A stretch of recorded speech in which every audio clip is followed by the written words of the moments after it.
Muy bien, muchas gracias por acompañarnos en este momento. El tema que tenemos para ahora, ahí usted lo puede ver en pantalla, se llama la santidad.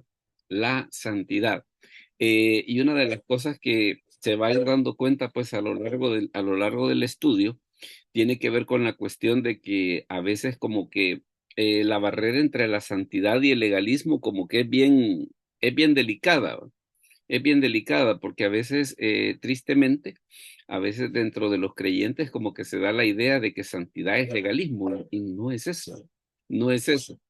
Incluso a veces, por ejemplo, otra de las cosas que en las que a veces se comete el error es, por ejemplo, sobre la manera en que la santidad se va a aplicar, ¿no? Sobre la manera en la que la santidad se va a vivir. Entonces, recuerde, pues, como siempre, que tenemos la política de que las preguntas se permiten, los comentarios, con la idea, pues, con la idea de que el estudio pueda enriquecerse. Recuerde pues de que lo importante tal vez no es tanto las opiniones que yo les pueda dar, sino la manera pues en la que todos compartimos al respecto. Esa tal vez es la parte importante.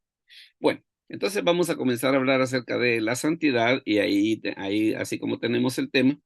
Y una de las primeras cosas que vamos a hacer es precisamente definir qué es lo que nosotros podemos entender por santidad. Y en este caso, pues vamos a ver uno o dos versículos que nos van a ilustrar el asunto, porque la verdad que es un concepto que tanto en el Antiguo Testamento como en el Nuevo Testamento se daba, ¿no? Específicamente hablando del Antiguo Testamento tenemos este pasaje, mire en Ezequiel 45:1. Ezequiel 45:1. Hermana Gladys, si nos lo puede leer, por favor. Ezequiel 45:1. Amén, pastor. Cuando repartáis por suertes la tierra en heredad, apartaréis una porción para Jehová, que le consagraréis en la tierra, de longitud de 25,000 cañas y 10,000 de ancho. Esto será santificado en todo su territorio alrededor. Correcto. Vea en este caso que se mencionan dos situaciones. Dice, cuando se reparta la tierra, dice, apartaréis una porción para Jehová. O sea, de que ya desde aquí nos transmite la idea de que cuando hablamos de santo, ¿a qué nos estamos refiriendo? Nos estamos refiriendo a algo que es apartado para Dios, a algo que es apartado para Dios. Y vea de que entre otras cosas, bueno, ok, dice, va a agarrar esa porción, dice, la va a apartar para Dios y la otra cosa que va a hacer, y la otra cosa que va a hacer dice que ese lugar va a ser santificado. Si lo vemos, por ejemplo, si lo vemos, por ejemplo, desde el punto de vista de ya el texto hebreo, por ejemplo, la palabra que se ocupa en el texto hebreo para hablar acerca de la santidad, se la voy a mencionar porque a veces más de alguien la menciona, ¿no? Que es la palabra Kodesh, la palabra Kodesh.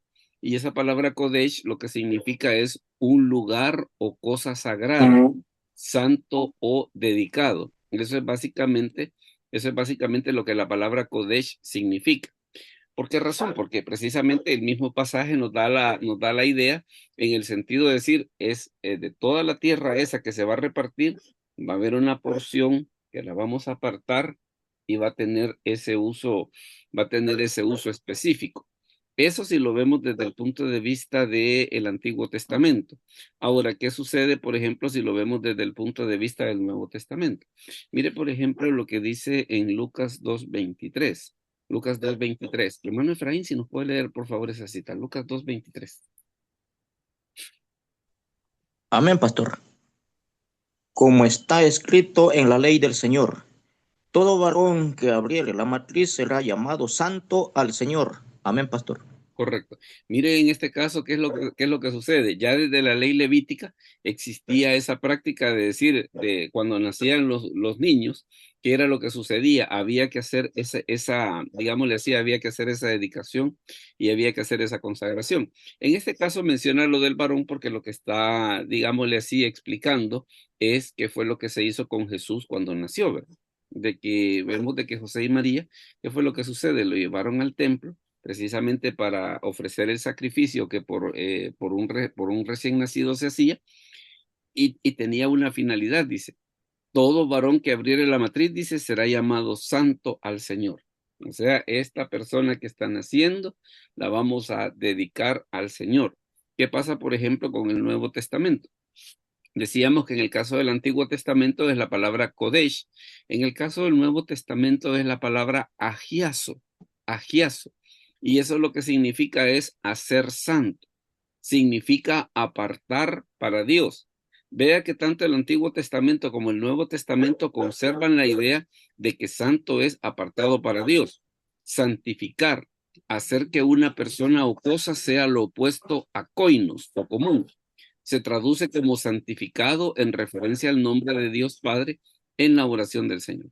Entonces tenemos la situación esa de que tanto en el Antiguo como en el Nuevo Testamento, la palabra santo lo que tiene que ver es con algo que es apartado para Dios. Y fíjense que el entender precisamente de que santo significa apartado para Dios, tal vez una de las cosas que nos va a ayudar es a, digámosle así, a poder resolver dos que tres malos entendidos, ¿verdad? Porque como le comentaba al principio, a veces cuando se habla de santo, como que se tiene un concepto muy legalista, ¿no? Como que se tiene un concepto muy legalista. Pero por lo menos ahorita tenemos la idea básica de que santo lo que significa es apartado para Dios. Y aquí es donde está precisamente la parte esencial sobre cómo nosotros podemos entender la santidad. Por lo siguiente, porque yo le aseguro de que si hacemos así la pregunta a todos los que en este momento están en la reunión, creo que estarán de acuerdo conmigo en esta afirmación que le voy a decir, que no ha existido persona más santa sobre la tierra que Jesús. Yo creo que en eso todos estamos de acuerdo. Y no solamente eso, no solamente estamos de acuerdo, sino que también incluso hasta la misma Biblia lo dice, porque mire, por ejemplo, lo que dice Hebreos 7:26. Hermana Telma, ¿será que nos puede leer esa cita, por favor? Hebreos 7:26. Active el audio que yo se lo había silenciado hace un momento. Hebreos 7:26. Amén, pastor. Buenas noches. Buenas noches. A mí me dijo, ¿verdad, pastor? Sí. Pero no, pero ya, pero Un mute, Ah, ya lo hice, pastor. ok, Ya. bueno, démosle. Hebreos 7:26. así es. Porque tal sumo sacerdote nos convenía, santo, inocente, sin mancha, apartado de los pecadores y hecho para sublime que los cielos, hecho más sublime que los cielos. Correcto. Entonces vea una de las situaciones que las escrituras nos dicen, que Jesús como sumo sacerdote, que es una de las cualidades que tiene, es santo. Por eso hacíamos la observación. Todos estamos de acuerdo en ese sentido de que la persona más santa que ha estado sobre la tierra es Jesucristo. Y quiero enfatizar en esto precisamente porque la manera en la que las escrituras nos dicen que Jesús es santo, precisamente nos van a dar a nosotros, digámosle así, como la pista sobre cómo es que nosotros debemos de vivir en santidad. Mire, por ejemplo, en este caso, la siguiente cita que vamos a ver, que es la que está en Hebreos 4:15. Hoy sí, mire, hermano Hernán, ya que oí su melodiosa voz y nos quiere ayudar ahí con la lectura. Hebreos 4:15. Amén, pastor. Porque no tenemos un sumo sacerdote que no pueda compadecerse de nuestras debilidades, sino uno que fue tentado en todo, según nuestra semejanza, pero sin pecado. Amén, Correcto. Entonces observe una cosa. Primeramente, el escritor de Hebreos nos dice que Jesús como sumo sacerdote es santo. La otra cosa también que nos dice que Jesús, aunque fue tentado, pero no pecó. Ya le doy chance, hermano Jaime, solo que no quiero que se me vaya la idea. El asunto está aquí, que ser tentado no tiene nada de malo. El problema es ceder a la tentación, pero tentados todos lo somos. Tentados todos lo somos. El asunto es decir que sí, dar el brazo a torcer y ceder ante la tentación, pero ser tentado en ese sentido no implica mayor cosa. Dígame, hermano Jaime, perdón. Buenas noches, pastor. Buenas noches, hermanos. Pregunta, pastor. Hay un pasaje de las Escrituras que dice Santo, Santo, Santo. ¿Quién se refiere? ¿Al Padre o al Hijo? Bueno, en ese caso, pues el que se me viene a la mente ahorita es el de Isaías capítulo 6. Pero en ese caso, ¿qué es lo que sucede? Es la visión que Isaías tiene de Dios en su esencia, como Padre, Hijo y Espíritu Santo. Esa es básicamente la visión que está en Isaías 6. Por eso es de que se menciona 3 veces santo y dice santo, santo, santo, Jehová, dice. ¿Ve? Entonces, prácticamente ese fue el tipo de visión que tiene Isaías. En el caso Y, de Dios, ¿sí? Perdón. perdón, pero digamos, y si quiero aplicar a ese pasaje la definición que acabamos de ver de que es apartado para Dios, la definición de santo, ¿cómo podría yo aplicarlo a ese pasaje, pastor? Bueno, precisamente porque entre otras cosas, vaya, usted ve que en el libro de Santiago, que es una de las cosas que dice la Biblia, que Dios no puede ser tentado por el mal ni él tienta a nadie. E incluso, por ejemplo, en las epístolas pastorales se dice que Dios habita donde está la luz inaccesible. Entonces tenemos esa situación de que prácticamente la esencia de Dios en sí es la santidad.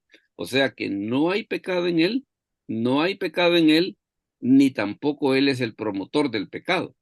Entonces, por esa razón, es de que las escrituras, cuando se refieren a Dios como santo, tiene que ver con eso, ¿va? Porque prácticamente Él está, digámosle así, está libre de todo ese tipo de situación.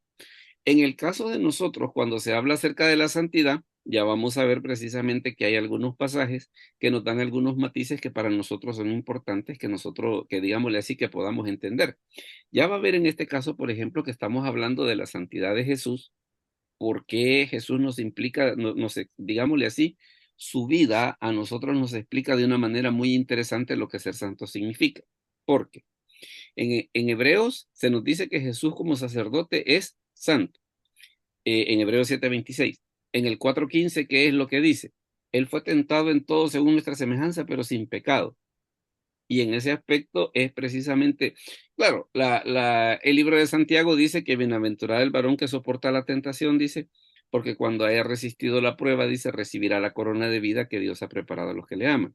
Por eso le comentaba de que la tentación en sí o sea, no afecta ni desmerita. Al contrario, si nosotros no cedemos a la tentación, si nosotros vencemos la tentación, pues la verdad que estamos bien. Pero mire lo que ocurre en el caso de Jesús. Mire lo que ocurre en el caso de Jesús. Primero se nos dice que es santo, se nos dice que es sin pecado, pero mire la otra cosa entonces que nos dice acá en Lucas 15, del 1 al 2. Si me lo lee, hermano Jaime, por favor. Lucas 15, del 1 al 2. Hola. O hermana Amalia, si nos lo lee, por favor. Lucas 15, del 1 al 2. Sí, hermano, dice, y se acercaban a Jesús todos los publicanos y pecadores para oírle, y los fariseos y los escribas murmuraban, diciendo, este a los pecadores recibe y con ellos come. Correcto. Mire qué curioso eso. La crítica que le hacían a Jesús, que era, este a los pecadores recibe y con ellos come. Ahora, claro, usted lo compara con los primeros 2 versículos que estábamos viendo, que nos dice que Jesús es santo y que nos dice que Jesús no tenía pecado, y entonces él que hacía comiendo con pecadores. Y esto es importante por lo siguiente: lo que las otras personas sean no tiene por qué afectar mi relación con Dios, ¿verdad? Porque a veces algunas personas malentienden en el sentido de, no, mire, fíjese que yo soy tan santo de que si usted me toca le va a pasar le va a pasar como Usa, ¿verdad? Que cuando tocó el arca del pacto se cayó muerto. Entonces no me toque porque peligroso se puede morir, ¿va? Porque yo estoy en un ambiente de santidad que usted desconoce, usted no sabe hasta dónde he llegado yo. Pero vea que en el caso de Jesús la cosa es bien diferente. Bueno, y acá en el Evangelio de Lucas, precisamente cuando está esta situación que dice que a los pecadores recibe y con ellos come, ahí es donde están las 3 parábolas que Jesús da precisamente para contestarles a ellos de que por qué lo hacía. ¿Cuáles son? La oveja perdida, la moneda perdida y el hijo pródigo, que son precisamente las 3 parábolas que Jesús da para contestarles a ellos esa situación de que, bueno, ¿y tú por qué haces eso? Entonces, ahí es donde está la explicación. Este otro pasaje es más interesante, mire. Lucas 7:39. Hermana Olga, si nos lo lee, por favor. Lucas 7:39. Pastor. Cuando vio esto, el fariseo que le había convidado dijo para sí, si fuera profeta, conocería quién y qué clase de mujer es la que le toca, que es pecadora. Correcto. Ve en ese caso que el razonamiento que hace Simón, ¿verdad? Porque era el que lo había invitado a comer. Si él supiera que la mujer, lástima, dice él en su interior, ¿va? Si él fuera profeta, supiera que la mujer que le toca es pecadora. Pero entonces vamos al asunto. Hebreos nos dice que Jesús es santo. Nos dice que es sin pecado. Pero ¿qué es lo que notamos entonces nosotros? ¿Qué es lo que notamos entonces nosotros en el ministerio de Jesús? De que en el ministerio de Jesús, Él es descrito como santo. Él es descrito como santo, pero el que se relacionase con pecadores no afectaba en absoluto su santidad. Le digo esto por aquello de que a veces se malentiende, por ejemplo, de que ser santo, a veces se ve como que si aquella persona que, digámosle así, de que toma la decisión de vivir en santidad, como que si fuera alguna especie de animal raro, en el sentido de que no, mire, como yo soy santo, no voy a comer pupusas, o ¿cómo se llama? Yo no voy a un restaurante porque peligroso mi santidad se puede haber afectada. Entonces, como que existe, digámosle así, cierta clase de peligro, como que existe cierta clase de peligro de que cuando se habla de santidad, como que se pudiera caer en cierta clase de fariseísmo, en que de que no, mire, yo como soy santo, yo ese tipo de cosas que no la hago. Claro, hay ciertas cosas de que obviamente pues las escrituras lo prohíben y ahí, ok, perfecto, no se deben de hacer. Pero hay otro tipo de cosas que como que deberíamos de tener un poco más de amplitud, digámosle así, al aceptar ese tipo de cosas. Y eso es lo que nosotros notamos en la personalidad de Jesús, que Hebreos nos presenta a Jesús como santo, nos lo presenta como sin pecado, pero ¿qué es lo que sucede? Vemos que Jesús comía con los pecadores, le toca a una mujer pecadora eso no afectaba en absoluto su santidad. ¿Verdad? ¿Por qué razón? Porque es una cuestión de una relación personal, ¿no? Es una cuestión de una relación personal. Entonces, en ese aspecto, el ejemplo máximo, el ejemplo perfecto que nosotros tenemos de la santidad, ¿qué es? Es la persona de Jesús. Es la persona de Jesús. Porque él, siendo santo, siendo sin pecado, ¿qué era lo que hacía? Él comía con pecadores, una mujer pecadora le toca, y en ese sentido no se afectaba su santidad en absoluto. Por aquello de que por eso le comentaba al hermano Jaime sobre la pregunta que hacía hace un momento, de que, por ejemplo, bueno, y cuando hablamos de santidad, ¿en qué sentido afecta a Dios? Es que mire, es que Dios precisamente, Él está en una situación en la que no existe mal en Él, en la que el mal no lo afecta, y es precisamente lo que nosotros vemos acá en la persona de Jesucristo. Él es santo, pero las cosas que estaban a su alrededor, precisamente por su misma relación, digámosle así, no le afectaban en absoluto. Dígame, hermana Olga. Pastor, perdón. Permítame, primero la hermana Olga y después el hermano Efraín. A ver. Amén, pastor. Eso es como los peces de agua salada, ¿ve? Que la sal no se les pega y uno cuando come el pez está simple, sin sal. Qué No hay, bonito eso, qué no hay bonito. infiltración. Lo vi en un video de YouTube, hermano. Pero está muy bonito. Pero la pregunta que tengo quizás es diferente al tema, pero que me llama la atención y hasta ahorita nadie me ha preguntado. Pero hay unos estudiantes que me hacen unas preguntas mero difíciles a veces. Ah, Y la pregunta es esta. Un espíritu malo de parte de Dios atormentaba a Saúl. sí. ¿De Dios puede venir algo malo si Él es bueno? Ok, ok. Fíjense de que en ese caso, ¿qué es lo que sucede? Cuando la escritura dice que había un espíritu malo, era en el sentido de que Dios apartó su protección para que el espíritu malo pudiese venir. De lo contrario, vaya, vendría a ser, por ejemplo, como en el caso de Job, que en el caso de Job, Pero la cuestión es que se repite de parte de Dios. sí, pero es precisamente por eso, porque vaya, un mal espíritu, un mal espíritu no le podría hacer daño a nadie si Dios no le, digámosle así, no lo dejara pasar. Entonces, en el caso de Saúl se da la situación de que él era el ungido de Jehová. Es cierto que Dios lo desechó, pero ¿qué es lo que sucede? Prácticamente Saúl en ese sentido es un buen ejemplo de qué pasa con una persona que tiene, digámosle así, que tiene una unción de parte de Dios y la malutiliza. Él siempre siguió siendo rey. Él siempre siguió siendo rey. Pero ¿qué fue lo que sucedió? Ya habían ciertas cosas que ya la bendición que estaba supuesta a hacer sobre él ya se había apartado. Porque de lo contrario, si Dios no se hubiera hecho a un lado, si Dios no se hubiera hecho a un lado, el mal espíritu no hubiera podido hacer nada. Un caso similar, por ejemplo, y en los libros de Samuel está la situación esta cuando David hizo el censo, que en segundo de Samuel dice de que fue Dios el que lo incitó, y en el libro, y en primero de Crónicas dice que fue Satanás el que lo incitó, ¿va? Entonces, ahí la reconciliación en ese sentido, ¿qué es? De que Satanás lo pudo hacer, pero porque Dios lo que hizo fue apartar su protección. De lo contrario, no hubiera podido hacerlo. Es por eso de que las escrituras tienen esa idea que dice de parte de Dios, como que si Dios lo hubiera mandado. En cierto modo sí, pero la metodología fue que Dios se hizo a un lado de tal manera que el espíritu malo pudo atacarlo. Primero el hermano Efraín y después el hermano Jaime. Veamos. Gracias. Bien, hermano Efraín primero y Amén, después el pastor, hermano muchas Jaime. gracias.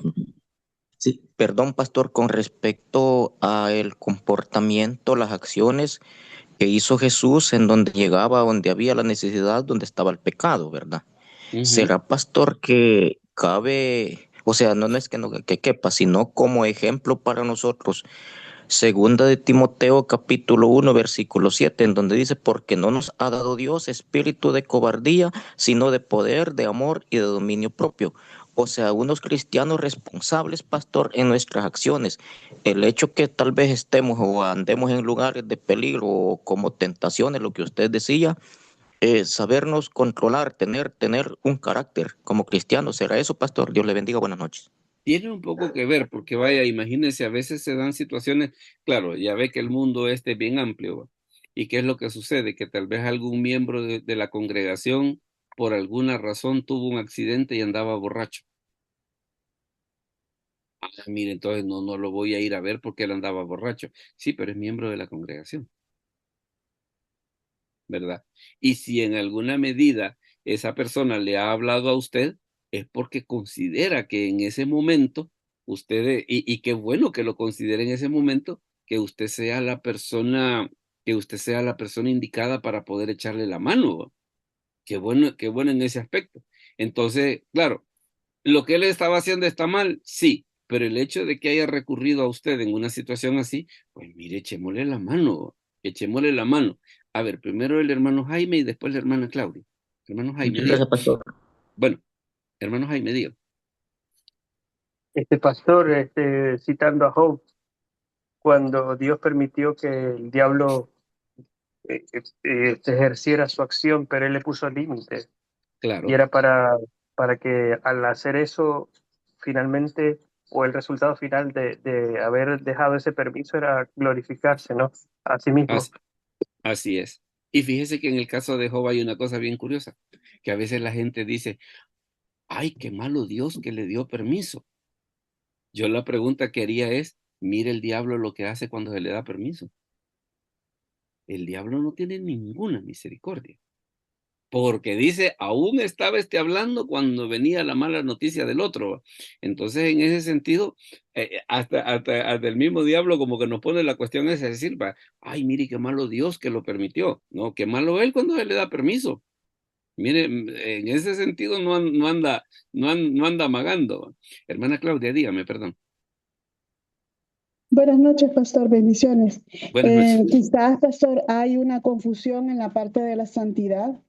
porque la santidad se entiende como apartado, consagrado, dedicado para una tarea especial, ¿verdad? Y Jesús lo dice en Juan 17, creo, santifícalos en tu verdad, porque tu palabra, ¿verdad? O sea, que la santidad no viene de nuestras acciones, porque eso es legalismo. El legalismo nos hace creer que con nuestras actitudes, con nuestras acciones, con nuestra ropa, vamos a ser santos. Eso no viene de parte de Dios, porque la santidad viene de Él. Y Claro, Él es quien nos santifica, no son claro. nuestras acciones. Y fíjese que muchas veces ese es el problema, ese es el problema de que a veces la gente confunde santidad. Vaya, si yo no hago esto, X pecado, si yo no lo hago, entonces soy más santo porque yo no lo hago y usted sí. Ahí está el error, el legalista. Ajá, ahí es el error, ¿va? Ahí es el error. Entonces, por eso, una de las cosas que es bien importante, el hecho de ver precisamente la manera en la que Jesús nos da la demostración de la santidad, de que la Biblia nos dice, por eso están esas dos citas de la carta a los Hebreos, donde nos hablan acerca de la santidad de Jesús, pero ¿qué era lo que sucedía? Dice, él comía con los pecadores, los recibía, y la otra cosa, el otro pasaje de Lucas, cuando está en la casa de Simón, una mujer que por las demás personas era tenida como pecadora, le toca, ¿y qué es lo que sucede? Se ve que la santidad de Jesús no es perjudicada en lo absoluto, no se perjudica en lo absoluto. Entonces, en ese sentido, como que, digámosle así, como que es una prevención al legalismo. Como que es una prevención al legalismo. Ahora bien, si seguimos avanzando un poco sobre lo que la santidad significa, vamos a darnos cuenta de una cosa, y es el hecho de que fíjese que se habla acerca de tres etapas de la santidad. Se habla acerca de tres etapas de la santidad, y se las voy a decir ahorita y las vamos a empezar a estudiar con mayor detalle. La primera es la que se llama la santidad instantánea. La santidad instantánea. La segunda es la que se llama la santidad progresiva. Y la tercera es la que se llama la santidad final. Entonces, observe, hay tres etapas: la santidad instantánea, la santidad progresiva y la santidad final. El entender de que las escrituras hacen este tipo de distinciones, ya va a ver de que a nosotros nos va a despertar una situación. Primero, botarnos la barrera del legalismo. Segundo, el hecho de ver de que la Escritura sí habla acerca de la santidad, sí habla acerca de que los cristianos debemos de vivir en santidad. Claro que lo habla. Entonces, precisamente porque como la Biblia lo habla, entonces nosotros tenemos que estudiarlo, nosotros tenemos que enseñarlo. Comencemos Pastor, entonces, a ver, dígame. Hola. perdone que estoy desde el teléfono, no sé cómo levantar la manita aquí porque me estaba sacando el Inter, no sé qué. Eso estaba viendo que se salió como 2, 3 veces. Sí, Pero, pero pero sé la sí, cosa de la computadora, creo, me pasé el teléfono. vaya, pero Es, sí alcanza a ver los textos. es que eso le iba a decir que no aparecía nada, solo, ahorita solo dice la instantánea, la No, santidad es que ahorita, instantánea. ahorita Nada, ahí está, ahorita ahí nada, está, ahorita ahí nada. está. Vale. Entonces le decía que vamos a ver precisamente los tres estados de la santidad que estamos hablando, que es la santidad instantánea, la santidad progresiva y la santidad final. Veamos, por ejemplo, qué es lo que nos dice de la instantánea. Mire, por ejemplo, lo que dice Primera de Corintios 1:2. Primera de Corintios 1:2. ¿Será que lo alcanza a leer, hermana Gladys, para que nos lo lea? Lo que haga, ponga el teléfono en horizontal. Si cree que en vertical lo lee muy pequeño. Ahorita. Dice, a la iglesia de Dios que está en Corinto, a los santificados en Cristo Jesús, llamados a ser santos, con todos los que en cualquier lugar invocan el nombre de nuestro Señor Jesucristo, Señor de ellos y nuestro. Correcto. Vea una situación. ¿Cómo es que en este pasaje están ilustradas la instantánea y la progresiva? Observe. Porque dice a los santificados en Cristo Jesús. Esa es la instantánea. La progresiva, llamados a ser santos. Entonces, vea lo bonito de esto. Cuando una persona recibe a Cristo como su Salvador personal, es santificado, es apartado para Dios. Pero ¿qué dice después? Ahora que ya has sido apartado para Dios, ahora tenés que demostrar la santidad en tu forma de vivir. Por eso es de que, y este versículo es bien bonito por eso, porque precisamente en el mismo versículo están las dos situaciones, la instantánea y la progresiva. Dice, somos santificados en Cristo Jesús. Esa es la obra que el Señor hace cuando nosotros le recibimos como nuestro Salvador personal. Pastor, Y sí, dígame. perdone que lo interrumpa. No, dele, que para eso es el diálogo, dígame. Yo esta santificación, esta santidad yo la aprendí como posicional. Es lo mismo, ¿verdad? Que la Sí, instantánea, sí, la claro. posicional. Ajá. Tengo una pregunta desde el jueves pasado, cuando usted dijo que íbamos a ver este tema. A ver. Cuando la Biblia dice, sin santidad nadie verá al Señor, se está refiriendo a la posicional o instantánea, ¿verdad? No, se está refiriendo a la progresiva.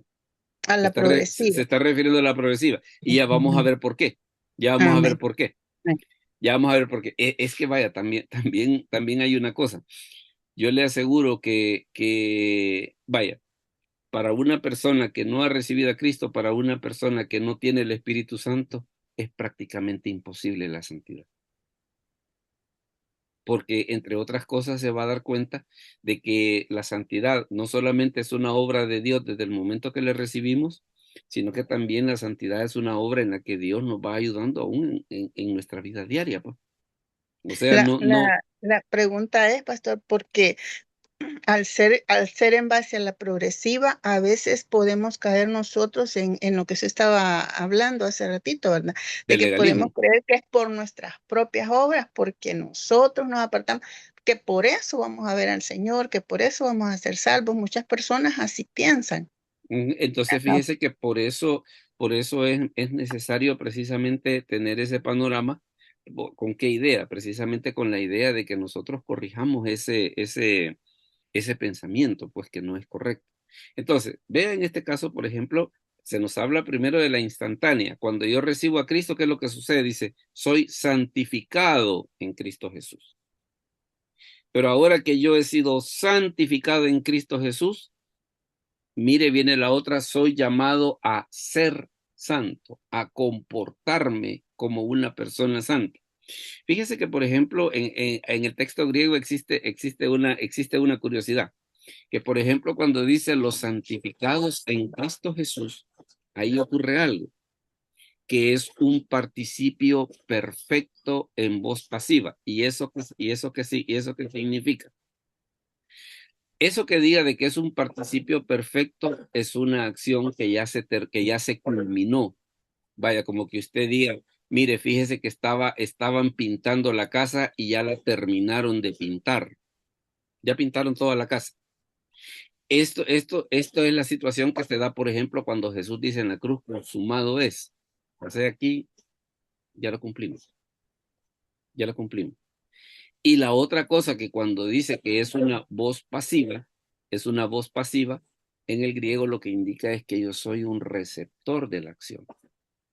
Entonces, ¿qué es lo que sucede? En el primer caso, cuando dice que somos santificados en Cristo Jesús, que es la idea que nos da en el griego, que ya es una acción que se completó y que no la hice yo, sino que alguien la hizo en mí.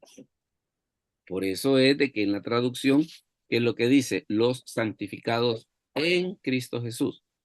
¿Qué pasa en el segundo caso? Cuando dice llamados a ser santos. Llamados a ser santos. En ese caso, en el griego es un adjetivo. ¿Y qué es un adjetivo? Es algo que explica una cualidad.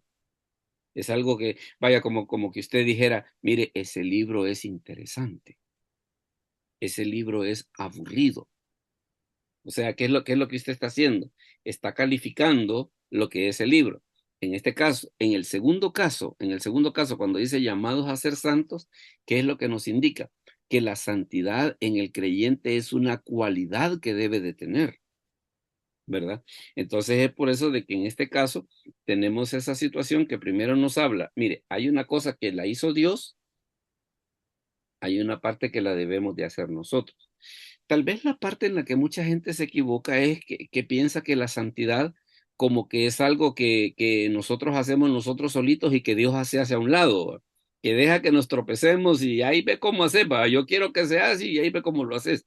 No, pero fíjese que una de las cosas que muchas veces, digámosle así, se olvida en esa situación, tiene que ver precisamente con la obra del Espíritu Santo. Ahora, veamos esto. Primero teníamos la diferenciación esa, que la santidad instantánea es la que ocurre cuando nosotros recibimos a Cristo como nuestro Salvador personal. La progresiva, ¿cómo es? Mire en este caso, mire lo que dice Primera de Pedro 1 del 15 al 16. Hermana Berta, ¿nos puede leer, por favor, Primera de Pedro 1 del 15 al 16? Primera de Pedro 1 del 15 al 16. A ver. O si nos ayuda, hermana Amalia, por favor. Primera de Pedro 1, el 15 al 16. Amén. Dice, sino como aquel que os llamó es santo, sed también vosotros santos en toda vuestra manera de vivir, porque escrito está, sed santos porque yo soy santo. Mire qué interesante. Aquí, ¿qué es lo que sucede? Aquí ya no nos habla acerca de la santidad instantánea. Nos habla acerca de la santidad progresiva, la que nosotros debemos de tener y observe las palabras que ocupa. Sino como aquel que os llamó es santo, dice, mire qué interesante. ¿Qué es el ejemplo? ¿Qué es el ejemplo que el apóstol Pedro nos da? Que como Dios es santo y que alguien podría decir, ¿y no cree que están poniendo un estándar muy alto? ¿Por qué no dice que debemos de ser santos como el apóstol Pedro? ¿O por qué no dice que debemos de ser santos como el apóstol Pablo? ¿O por qué no dice que debemos de ser santos como Daniel? ¿O por qué no dice que debemos de ser santos como José en Egipto? No, dice, el que es santo es Dios. Y ese es el estándar, y ese es el estándar que nosotros debemos de tener. Le menciono esto por aquí de que a veces cuando se habla de la santidad, a veces en algunas personas como que automáticamente se les activa el resorte ese, va. No, pero nadie es perfecto, ¿verdad? No, nadie es perfecto, pero hay estándares. Entonces, mire lo que dice. Sino como aquel que os llamó es santo, o sea, el estándar es Dios. El estándar es Dios. Sino como aquel que os llamó es santo, mire, dice, sed también vosotros santos en qué, mire lo que dice acá, en toda vuestra manera de vivir. Quiere decir de que la santidad de una persona se nota en cosas, por ejemplo, como lo que come. ¿Por qué cree usted que en la ley levítica habían leyes hasta para lo que sí se podía comer y lo que no se podía comer? Precisamente porque una de las cosas en las que el pueblo de Israel demostraba que eran apartados para Dios eran las cosas que comían. Que mientras los pueblos de alrededor se atravesaban culebras, sapos y todas las demás cosas, no, momento. El pueblo de Dios va a ser diferente aún en lo que come. El pueblo de Dios va a ser diferente en la manera en la que se viste.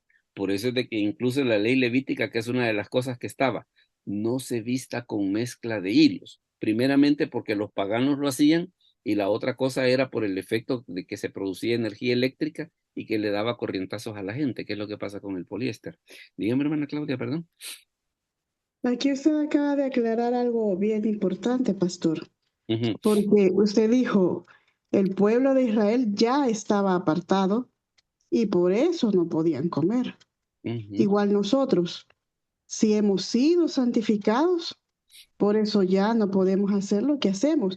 No es que obtengamos la salvación por la santidad, porque no es así.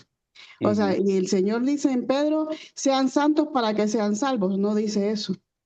Porque a veces caemos en el error que igual el legalismo nos ha enseñado. Yo soy santo porque para ser salvo. No, porque somos salvos, es que somos santos. ujú. No puede ser al revés. Así es. Y me gusta eso, así como usted lo acaba de plantear, de que no es que nosotros vamos a ser santos para ser salvos, sino que vamos a ser santos porque Él es santo.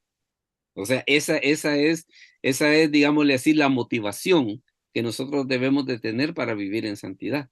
Entonces, Porque, perdón, profesor, porque cualquiera dígame. puede pensar, y hay enseñanzas así, ¿verdad? Ah, como ya somos santos, ya somos salvos, pequemos porque ya todo está purificado. No, no tampoco. O la ¿Verdad? otra cosa de creer, o la otra cosa de creernos más que los demás, porque supuestamente Sí. nosotros sí tenemos eso. No, no, no. Primero no somos nosotros el origen, ¿verdad? O sea, no, eso no es suyo, hijo. Eso se lo ha dado al Señor, ¿verdad? Claro. Así que calmadito. Y segundo, decía alguien, la fe y las obras, yo sé que no es el tema, pero decía, la fe es para con Dios, pero las obras es para los hombres. Ujú.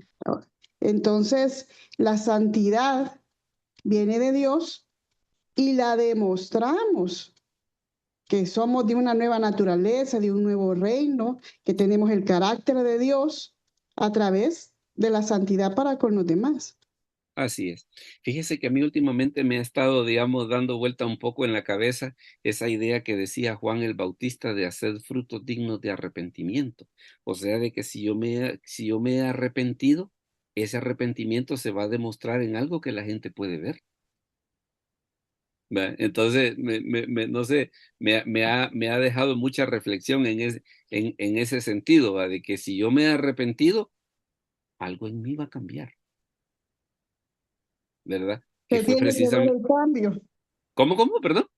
se tiene que ver el cambio. Claro que sí, claro que sí. Hermana Olga, Y dígame, fíjese, perdón. A ver, perdón, perdón. No, termina hermana Claudia y después la hermana Olga. Vamos a ver. sí, que los frutos dignos de arrepentimiento para mí, ¿verdad? Es restitución. O sea, si yo he pecado, yo debo, y me he arrepentido de mi pecado, le he pedido perdón al Señor, yo tengo que ir y restituir el daño. Ujú, ujú. Y en ese sentido, quizás Saqueo es el ejemplo perfecto, ¿va? Porque dijo, a todos los que les he robado les voy a pagar 4 veces. ¿Por qué 4 veces? Porque era la restitución que la ley levítica pedía al ladrón, que cuando el ladrón era descubierto tenía que pagar 4 veces. O sea que Saqueo reconoció que él era ladrón, ¿va? Dígame, hermana Olga. Es un testimonio chiquito, hermano. Usted dice que a veces uno piensa que está solo en esto y luchar por la santidad y todo. Un día fui a una tienda y compré una cacerola, pero no tenía tapadera. Y busqué entre otras y le puse una tapadera de otra.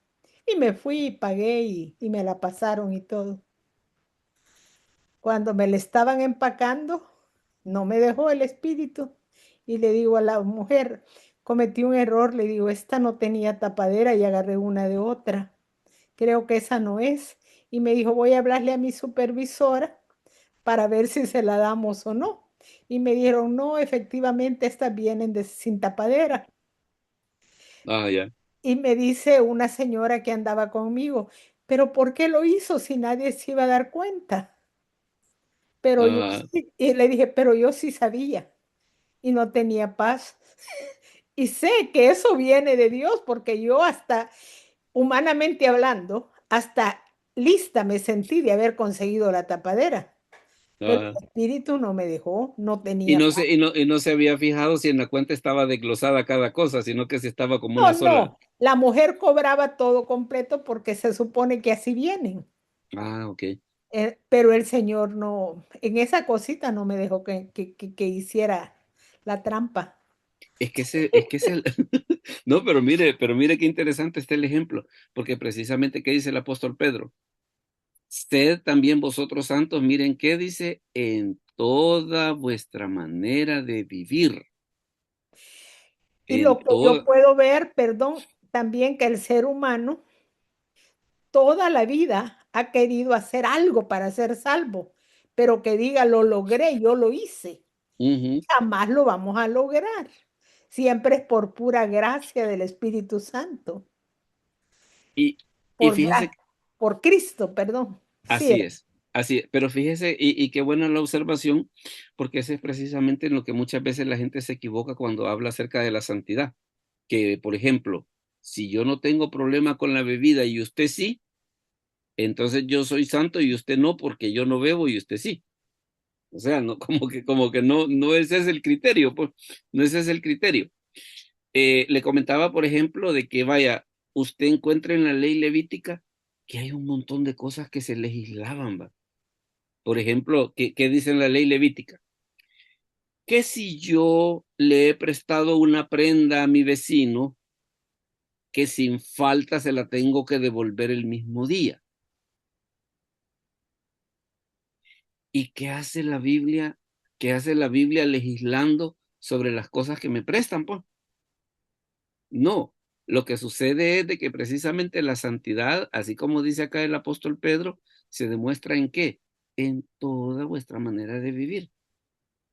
Se demuestra en aquello de que cuando vamos manejando y nos pitan, si respondemos el pito. Se demuestra en cuando estamos en un restaurante y nos tratan mal, si les respondemos igual. En todo ese tipo de cosas. Por eso dice, en toda vuestra manera de vivir. La primera, ¿qué es lo que ocurre? La primera dice, hemos sido santificados en Cristo Jesús, llamados a ser santos. ¿Y en qué cosa debemos de ser santos? En toda vuestra manera de vivir.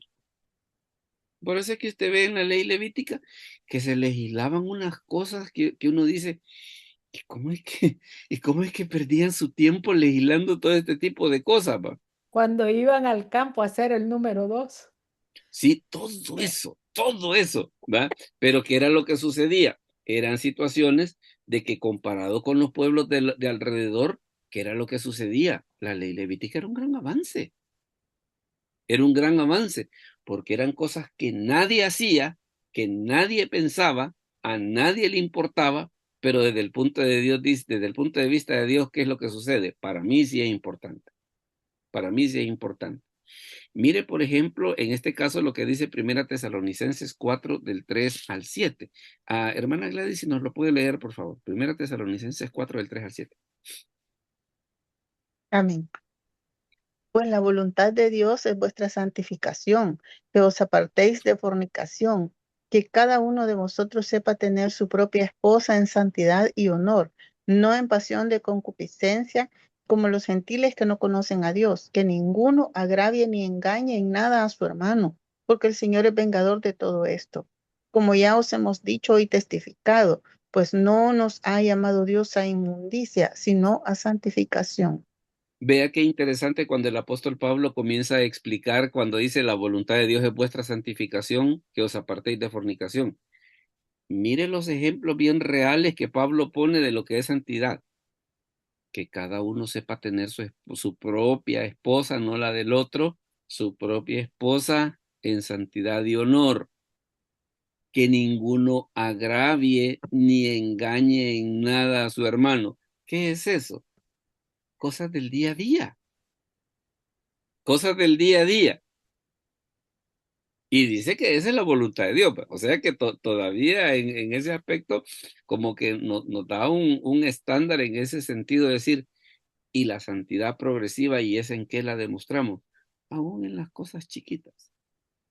Aún en las cosas chiquitas. Yo sé que muchos de nosotros, si no es que todos, a veces tenemos la bendición de que, por ejemplo, vamos a la tienda y no llevamos la cantidad completa, que tal vez nos hacen falta 25, 30 centavos, y viene la tendera y nos dice, ay, me lo trae después.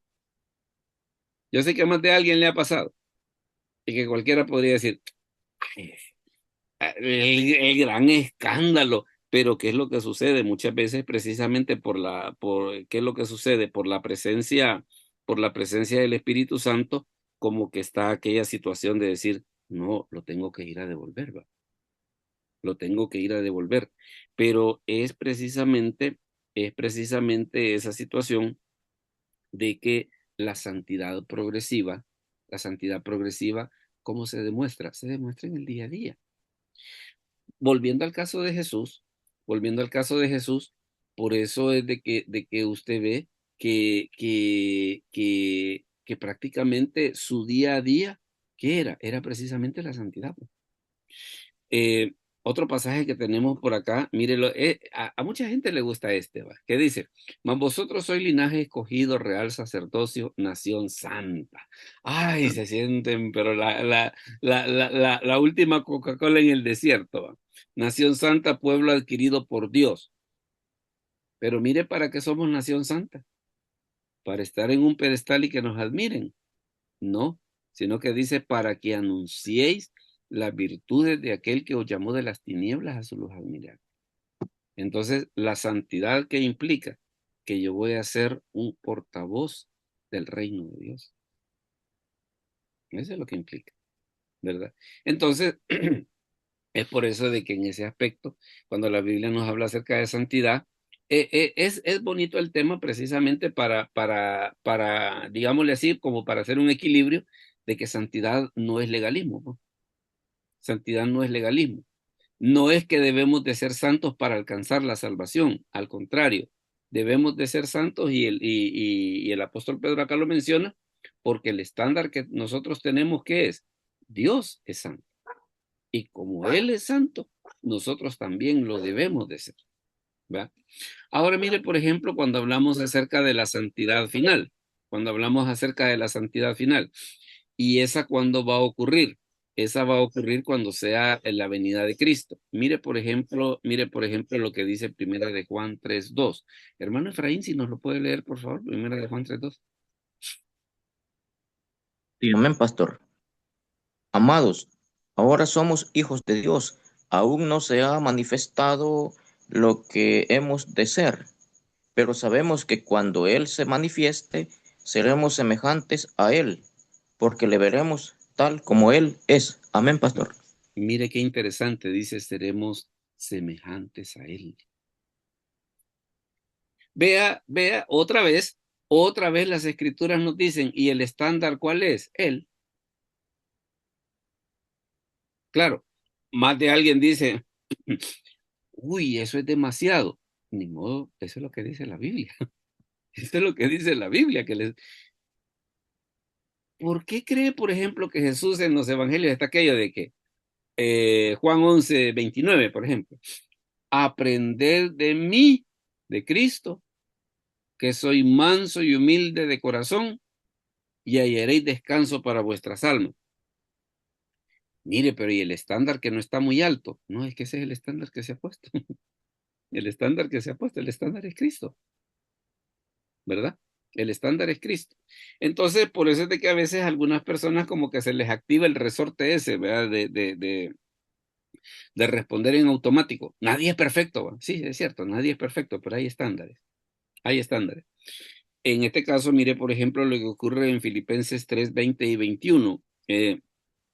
Veamos, hermana Berta, ¿nos puede leer, por favor, Filipenses 3:20 y 21? Filipenses 3:20 y 21. Si está en tráfico o algo así, me dice y designamos a alguien. O hermana Telma, si nos lo puede leer, por favor, Filipenses 3:20 y 21. Sí. Filipenses 3:20, 21. Sí. Mas nuestra ciudadanía está en los cielos, de donde también esperamos al Salvador, al Señor Jesucristo, el cual transformará el cuerpo de la humillación nuestra para que sea semejante al cuerpo de la gloria suya, por el poder con el cual puede también sujetar a sí mismo todas las cosas. Amén. Mire qué bonito eso que dice que va a transformar el cuerpo de la humillación nuestra para que sea semejante, no igual, para que sea semejante al cuerpo de la gloria suya. Entonces, por eso es que está ese estándar, pues, porque la idea de Dios, ¿cuál es? Que seamos como Él es. Por eso es ese estándar. Bonito es, fíjense que a simple vista como que puede sonar un poco extraño, pero vaya, si usted compara otro tipo de religiones, ¿en qué religión se dice que los practicantes de esa religión podemos llegar a ser semejantes a Dios? No iguales, pero mire, con solo ser semejantes ya es un gran estándar, pues. Ya es un gran estándar. Entonces, ¿qué es lo que pasa? El cristianismo, eso es lo que le propone a sus practicantes. El hecho de que nos vamos a acercar a una situación tal en la que dice que vamos a llegar a ser semejantes a Él. O sea, Dios no tiene miedo. Dios no tiene miedo que nosotros nos acerquemos a Él, que tengamos comunión con Él y que nos parezcamos a Él. No tiene ningún problema. Esto es que le comento esto porque a veces pasa, por ejemplo, en los trabajos que hay personas que saben hacer algo, pero no lo enseñan porque saben de que si lo enseñan, esa persona va a aprender y entonces a él lo pueden echar. Entonces, por envidia, lo enseñan, ¿verdad? Porque si yo le enseño, este me va a quitar su trabajo. Qué bueno que Dios no tiene esos miedos, ¿no?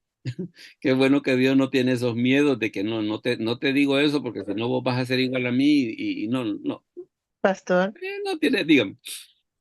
Y ese fue el tipo de engaño que la serpiente usó con Eva, ¿verdad? Ajá. Que le dijo que con que Dios les ha dicho que no coman de este árbol, lo que pasa es que van a ser semejantes a él.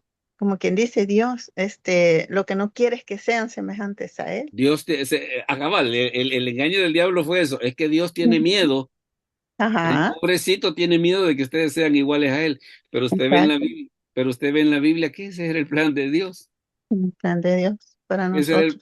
ese era el plan de Dios, lo malo fue la manera en la que la serpiente lo quiso hacer, ¿va? Dígame, hermana Ajá. Olga. Aquí, hermano, uno ve tanta diversidad. Y cuando yo leo nuestra ciudadanía no está en los cielos, cada gente de cada país tiene sus propios valores, sus propios gustos. Así Mm, lo hacemos en mi país. Y cuando nos dice nuestra ciudadanía, pues no es de aquí de la tierra, aunque nací en El Salvador. ah, Entonces tengo que comportarme como un ciudadano del cielo me y ser gusta eso, santa. me Ajá, gusta eso, entonces no tenemos ciudadanía aquí. Entonces mi código de conducta es la Biblia. Y así es, esos somos los ciudadanos del cielo, aunque a veces queremos, como dice, como el puerco y el perro, volver al vómito, pero realmente Dios en su bondad nos llama y nos sostiene. claro, claro, y esa es una cosa que es muy importante. Dígame, hermana Claudia, perdón. Como ya se lo he comentado, creo antes, que para mí este tema de la vida nueva en Cristo es un tema de reinos, ¿verdad? Ajá, Antes estábamos en un reino donde había una jurisdicción legal que Satanás tenía potestad sobre nosotros. Y salimos de ese reino y ahora estamos en el reino de Cristo, donde el trono, la soberanía, viene de parte de Cristo, ¿verdad? Él es nuestro rey, él está sentado en el trono y ahora nosotros somos ciudadanos de ese reino. Ya el enemigo ujú, no tiene potestad sobre este reino, porque ya salimos de ese reino. Entonces, pero ¿cuál es el problema? Y ahí es donde la gente dice, es que esto que cuesta cuando todavía quieres ser parte del otro reino. Cuando así es, todavía le das potestad al enemigo, como dice la palabra, no le des lugar al diablo porque ya no tienes jurisdicción legal sobre tu vida. Entonces, La palabra morador. ¿por qué es que cuesta la santidad? Porque todavía queremos ser parte de las tinieblas.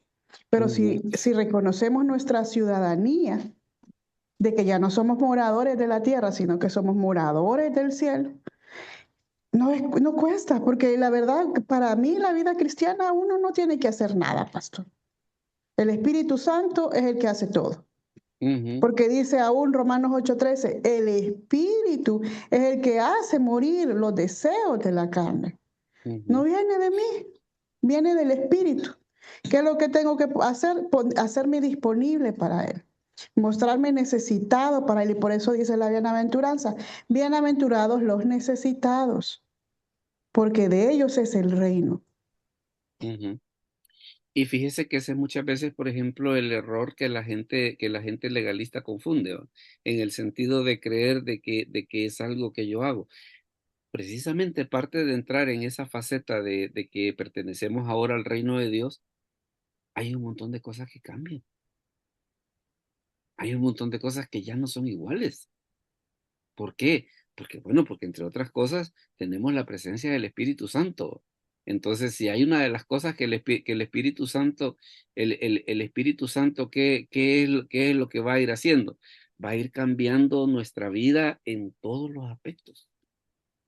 ¿Para llegar a qué? Para llegar a ser semejantes a Él, ¿verdad? Y es Para que llegar ese a... es el problema. Yo creo que el evangelio lo hemos entendido mal y no hemos entendido que hay una nueva identidad, Claro, una claro, nueva jurisdicción, un nuevo nombre, porque aún dice la palabra que se nos ha dado un nuevo nombre, se nos ha dado una nueva ciudadanía, un nuevo ADN, porque hemos sido esparcidos con la sangre de Cristo, una nueva familia. Todo lo ha hecho Él nuevo. claro. Bueno, dice que somos nuevas criaturas, ¿no? Ya solo eso es como para que definitivamente nos haga reflexionar muchas cosas. Mire, por ejemplo, en este caso, cuando habla acerca de cómo se produce la santidad, hay varios aspectos que vamos a mencionar acá. Por ejemplo, mire lo que dice Efesios 5:25. Dice, maridos, dice, amad a vuestras mujeres, así como Cristo amó a la iglesia. Y mire lo que hizo Cristo. Se entregó a sí mismo por ella. ¿Para qué? Dice, para santificarla. O sea que la obra de Cristo, su sacrificio perfecto en la cruz, entre otras cosas digámosle así, ¿qué cosas iban implícitas en eso? Santificarnos, santificarnos. Y mire qué es lo que sucede, dice, habiéndola purificado en el lavamiento del agua por la palabra. Y aquí hay una cosa, aunque creo que se lo he mencionado en otra reunión, pero se lo voy a repetir y ya va a ver por qué. Dice, a fin de presentársela a sí mismo una iglesia gloriosa que no tuviese mancha ni arruga ni cosa semejante, sino que fuese santa y sin mancha. ¿Por qué menciona las manchas y las arrugas? Vaya, porque yo vengo y uso mi ropa en el día normal, ¿y qué es lo que sucede? La ropa se ensucia. Vengo, la lavo, después de lavarla, la ropa está limpia. ¿Y me la puedo poner? No, porque está ajada. Está limpia, pero está ajada. Entonces, ¿qué es lo que tengo que hacer para poder usarla? Después de que la ropa está limpia, la tengo que planchar. Entonces, ya después de que está planchadita, entonces ya me la puedo poner. ¿Por qué menciona la cuestión esto de la mancha y la arruga? Dios no hace cosas a medias. Dios no hace cosas a medias. Dios hace el trabajo completo. Quita las manchas y quita las arrugas. Las dos cosas. Las dos cosas. Nace de todo esto, ¿de dónde? Precisamente una obra de Dios a través del sacrificio perfecto de Cristo en la cruz. Pero fíjese que también hay otra situación que es muy bonito y esto que dice acá en el Salmo 119, versículos del 9 al 11. Hermana Olga, si nos puede ayudar, por favor. Salmo 119 del 9 al 11. ¿Con qué limpiará el joven su camino? Con guardar tu palabra. Con todo mi corazón te he buscado. No me dejes desviarme de tus mandamientos. En mi corazón he guardado tus dichos para no pecar contra ti. Mire en ese sentido el efecto que tiene la palabra sobre la vida de las personas. Dice, ¿con qué limpiará el joven su camino? Dice, ¿con qué se va a vivir en santidad? Con guardar tu palabra. No dice leer, quiero que observe eso. No dice leer, dice guardar. Porque mucha gente la lee, pero no la practica, no la vive. Entonces dice, con guardar tu palabra. Después en el versículo 11, en mi corazón he guardado, o sea, los he atesorado, los he agarrado como algo que es para mi vida. En mi corazón he guardado tus dichos, ¿para qué? Dice, para no pecar contra ti. Entonces, hay una cosa, quiero que se lleve este pensamiento. Nosotros con la Biblia tenemos que hacer tres cosas. Nosotros con la Biblia tenemos que hacer tres cosas. Uno, la debemos de leer todos los días. Dos, la debemos de leer completamente. Y tres, debemos de leerla durante toda la vida. Se lo voy a repetir por si no se le quedaron. Número uno, debemos de leerla todos los días. Número dos, debemos de leerla completamente, o sea, de Génesis hasta Apocalipsis. Y 3, debemos de leerla durante toda la vida. Aquello de que, mire, ya la leí, ¿qué hago? No me pueden conseguir otra Biblia porque esta ya me la terminé. No, tiene que volver a empezar. Tiene que volver a empezar. ¿Verdad? Por eso le decía, hay que leerla todos los días, hay que leerla completamente y hay que leerla durante toda la vida. ¿Por qué? Porque la Biblia tiene un efecto transformador. Tiene un efecto transformador. Ahora mire, por ejemplo, esta situación que está acá en Hebreos 12 del 10 al 11. Hermana Gladys, si nos lo puede leer, por favor. Hebreos 12 del 10 al 11. Amén, pastor. Y aquellos ciertamente por pocos días nos disciplinaban como a ellos les parecía, pero para lo que nos es provechoso, para que participemos de su santidad. Es verdad que ninguna disciplina al presente parece ser causa de gozo, sino de tristeza, pero después da fruto apacible de justicia a los que en ella han sido ejercitados. Mire qué interesante. La gente dice castigo. La Biblia dice es disciplina. Aparentemente es lo mismo, pero no lo es. No lo es. La gente dice, ay, Dios me está castigando. ¿No será que lo que Dios está haciendo es que nos está disciplinando? Y mire lo que dice. Pero hablando acerca de Dios, pero para lo que nos es provechoso. Y mire para qué dice, para que participemos de su santidad. O sea, otra vez que la idea es de que lo que Dios quiere es acercarnos a Él y que tengamos ese estándar, ¿verdad? Para que participemos de su santidad. El versículo 11 todavía viene y dice, es verdad, dice que ninguna disciplina al presente parece ser causa de gozo. Yo creo que todos los que tenemos hijos en algún momento hemos pasado por aquella situación de que cuando a un niño pequeño se le dice que se vaya a bañar, vea que generalmente no lo quiere hacer. No, mira, desde que estoy jugando, después de que termine de jugar, se va a acostar y no se baña. Entonces, ¿qué es lo que sucede? Dice, ninguna disciplina al presente parece ser causa de gozo, sino de tristeza. Pero mire, pero después, ¿qué hace? Da fruto apacible de justicia a los que en ella han sido ejercitados. Entonces, a veces la gente dice, ay, que Dios me está castigando. No, nos está disciplinando. Nos está disciplinando. ¿Y por qué dice la Escritura que lo hace? Porque Dios al que ama disciplina, dice, y mire cómo lo dice más atrás el escritor de Hebreos, como el Padre al Hijo a quien quiere.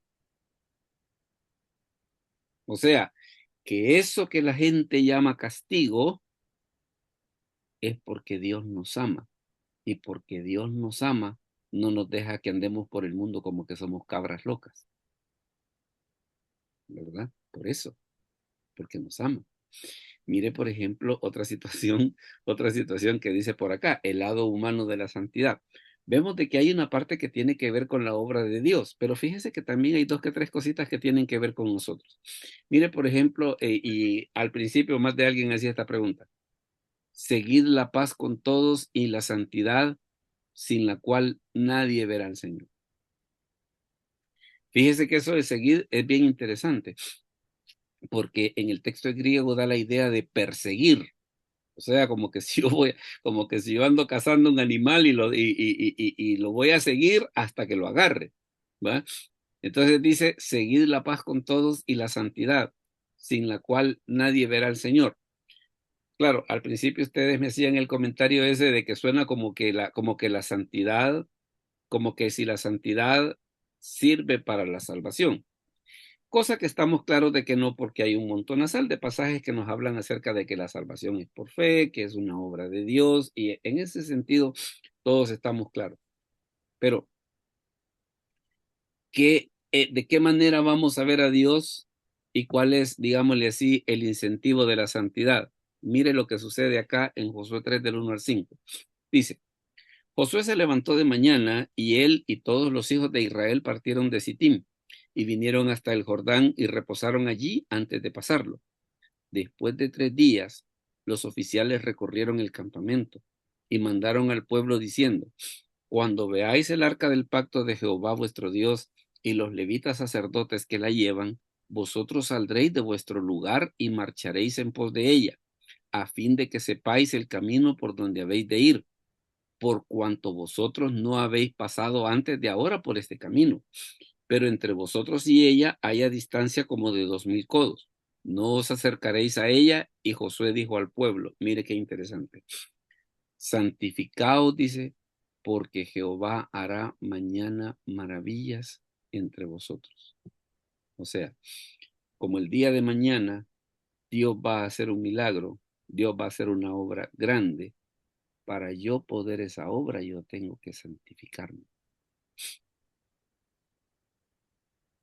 ¿Verdad? Por eso es de que, claro, cuando el libro de Hebreos dice seguir la paz con todos y la santidad, pues la verdad que es totalmente correcto. Y eso como que nos ayuda a contestar una cosa. ¿No será que por eso a veces las personas, habemos creyentes que no vemos la obra de Dios? Porque no estamos persiguiendo la santidad. Usted se fija, por ejemplo, que algunos milagros de Jesús requerían obediencia. Por ejemplo, cuando Jesús sana a los 10 leprosos, ¿qué les dice? Vayan, muéstrense a los sacerdotes. ¿Qué tal si ellos no van? No se curan. Cuando Jesús sana al ciego de Juan 9, ese que dice que escupe, hace lodo, se lo pone en los ojos, ¿qué dice? Ve a lavarte al estanque de Siloé. ¿Qué tal si él salía de inteligente y decía, como lo que quieren es que me lave, voy a ir a cualquiera? No, papi. Tiene que ser en el Siloé.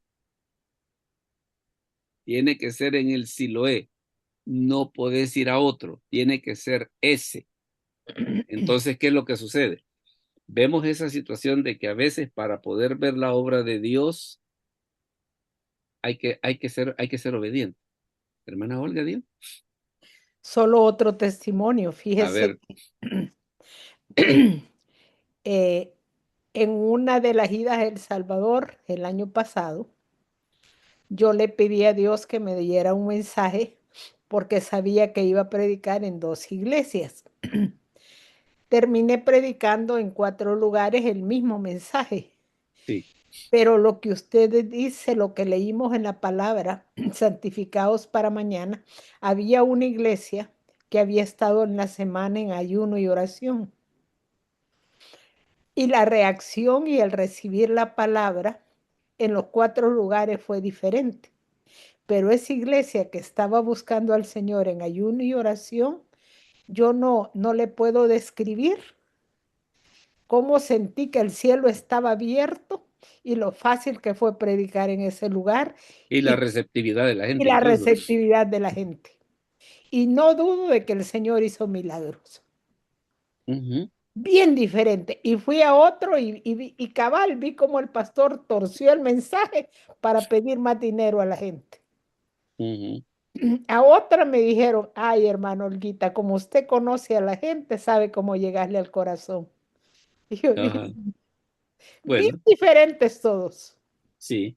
Es que esa es la cosa, de que en alguna medida a veces como que, voy a decirlo así, pero si no me doy a entender, me dice. Como que a veces el deseo o la búsqueda que nosotros pongamos respecto a ser santos, como que en alguna medida nos abre más puertas para que la obra de Dios se manifieste, pues, la obediencia. Va, imagínese, por ejemplo, Dios le dice a Abraham, vete de tu tierra y de tu parentela y haré de ti una gran nación. ¿Qué tal si Abraham no obedece? Se hubiera perdido de todo lo que Dios tenía para él, va. Hermano Jaime, dígame. Pastor, también el ejemplo del general sirio que tenía lepra y que lo mandaron a bañarse al Jordán y dijo, no, hombre, si en mi tierra hay mejores ríos que este, ¿no? Claro, claro. Entonces son situaciones que a veces nos hacen ver de que precisamente para ver la obra de Dios hay situaciones en las que Dios pide obediencia de parte de nosotros, ¿verdad? Por eso le ponía el caso ese del estanque de Siloé. Déjeme comentarle un poco respecto del Siloé. ¿Por qué Jesús lo mandó al Siloé? porque el templo quedaba en un monte. El Siloé estaba al pie del monte. Entonces, como que era una manera de decirle al Señor, mira, si es que lo que tenés que hacer es ir a buscar la presencia de Dios. El otro caso que está parecido es el estanque de Betesda. El estanque de Betesda, que el estanque de Betesda dice que estaba cerca a la puerta de las ovejas. Y ese, ¿por qué se llamaba la puerta de las ovejas?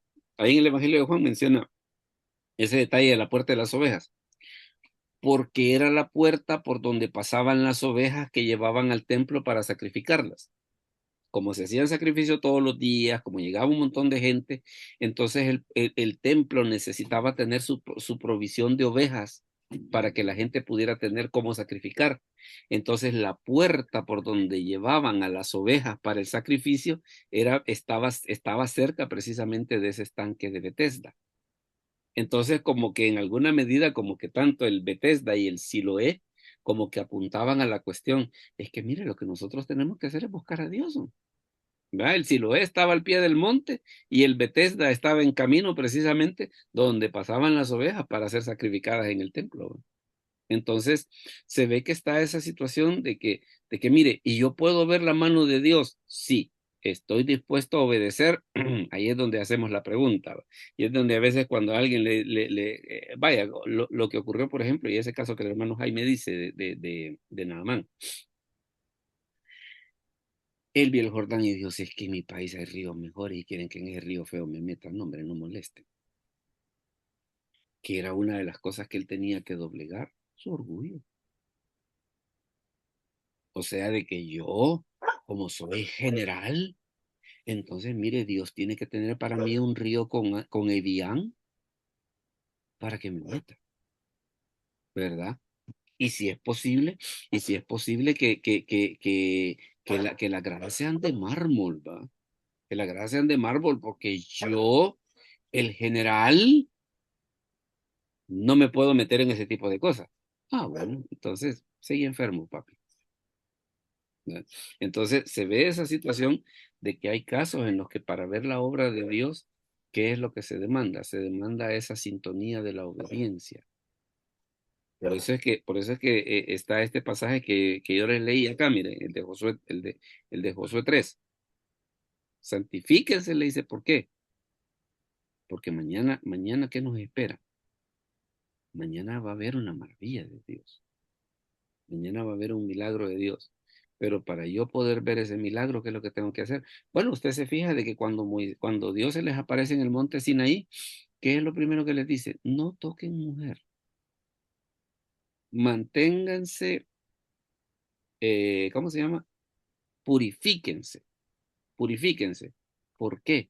Porque mañana van a ver a Dios. Entonces se ve que está esa relación de que hay veces que para poder ver a Dios yo necesito hacer algo de eso, ¿verdad? Veamos, alguna o dos preguntas antes de mostrarles cuál va a ser el tema de la próxima semana. Hermana Gladys, dígame, perdón. Pastor, solo un comentario. A ver. Cuando pasamos por el capítulo 15 de Juan, de Lucas, perdón, versículo 1 al 2, ¿verdad? ¿Sí? Se hablaba de que a Jesús lo estaban criticando porque se sentaba con los pecadores, ¿verdad? Se sentaba a comer con ellos y todo eso. Y parecería una contradicción, porque yo sé que no lo es, en el Salmo 1, cuando nos dice a nosotros, ¿verdad? No, que bienaventurado el que no se ha sentado en silla de pecadores. Pero yo pienso, ¿verdad?, que la diferencia está en que la misión que Jesús venía a hacer era precisamente a buscar a los pecadores, y eso es lo que dice aquí, buscando a la oveja perdida, la parábola de la oveja perdida. Y en cambio nosotros, pienso que se refiere primero, se debe a que a veces somos débiles en ese sentido, no podemos arriesgarnos a veces así, y que a veces lo que hacemos, sentarnos en esas sillas para celebrar, claro, ¿verdad? Creo yo que a eso es a lo que se está refiriendo, o ese es el fin que persigue lo que dice en el Salmo 1. La diferencia tiene que ver con la intención. Exacto. La diferencia tiene que ver con la intención, porque por ejemplo, una de las cosas que dice Jeremías que es, conviértanse ellos a ti, pero tú no te Bueno, conviertas a ellos. También está la otra situación de, por ejemplo, de los criterios prudenciales que nos da Primera de Corintios, ¿verdad? En el sentido de que, por ejemplo, de que si ciertas acciones que yo haga pueden ser motivo de piedra de tropiezo, pues entonces mejor no lo debo hacer. Y es que, mire, digámosle, sí hay maneras a veces para poder hacer las cosas.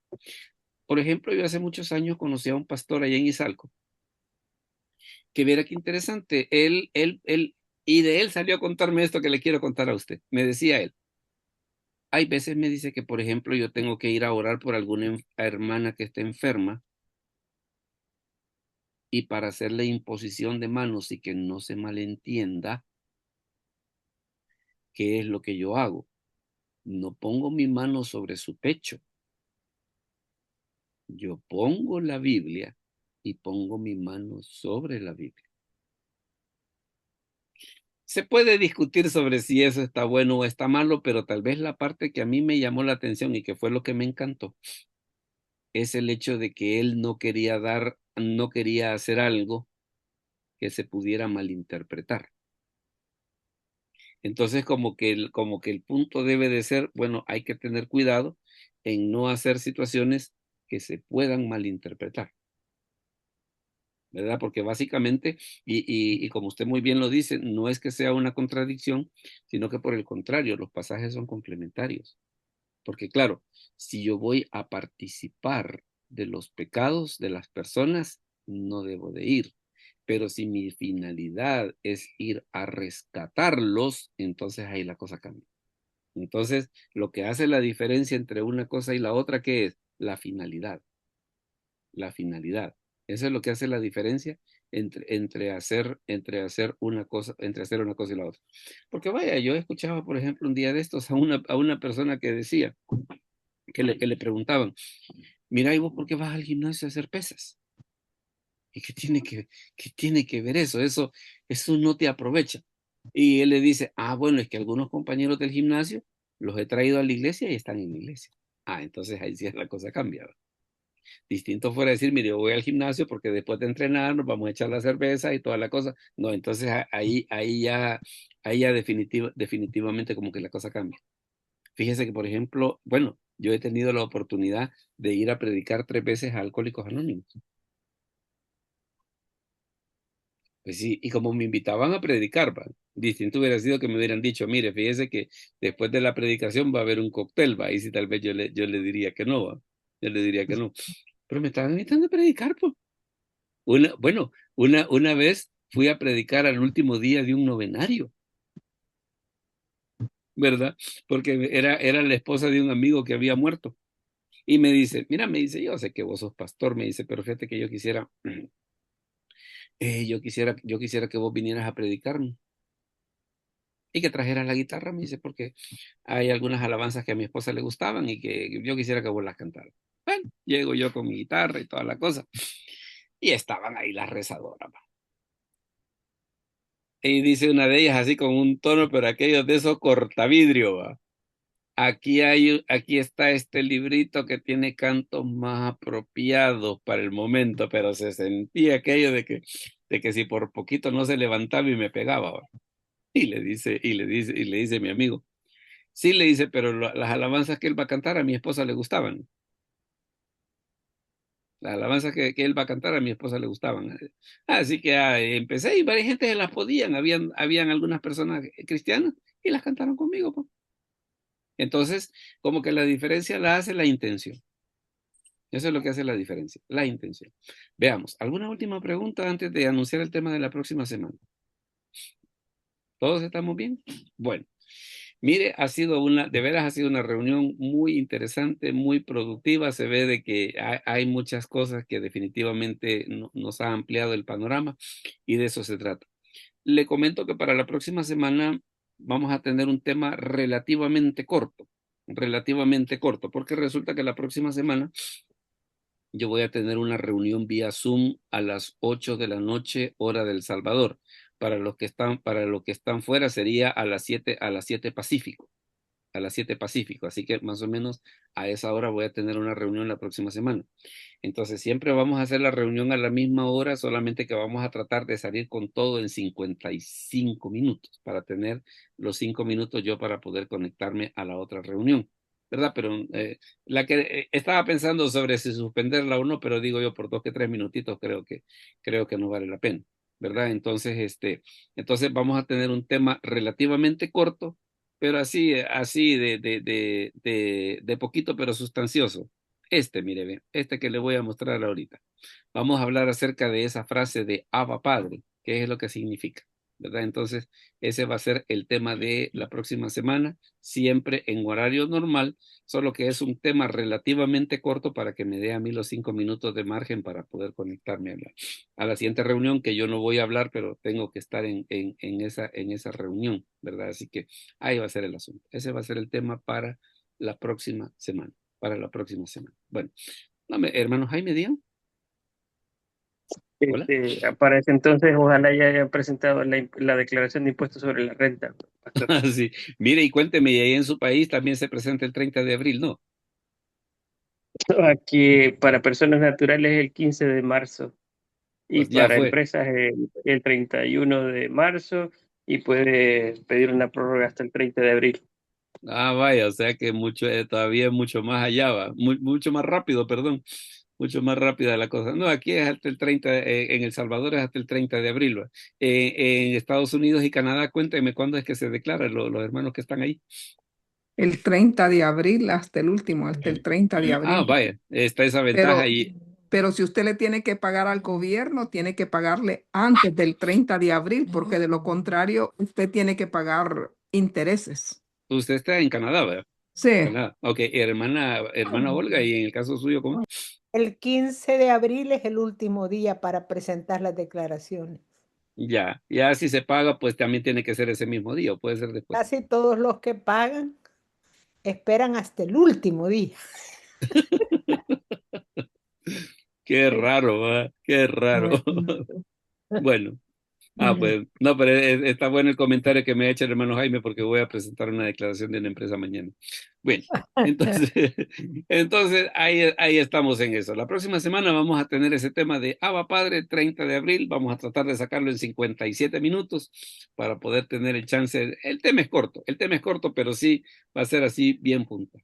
Entonces yo les agradezco pues su presencia y vamos a orar al Señor. Padre, te damos gracias por este momento, te pedimos que todo lo que se ha dicho haya podido ser de bendición para cada uno de mis hermanos. Bendice sus vidas, provee para sus necesidades. Te pedimos por los que están enfermos que tú puedas poner tu mano de sanidad sobre ellos. Gracias te damos, Padre, en el nombre de Jesús. Amén. Bueno, mis hermanos, muchas gracias. Dios les bendiga y nos vemos a la próxima. Gracias, pastor. Pase buenas noches. Gracias. Gracias a usted, pastor. Adiós, Dios le bendiga. hermanos. Buenas noches.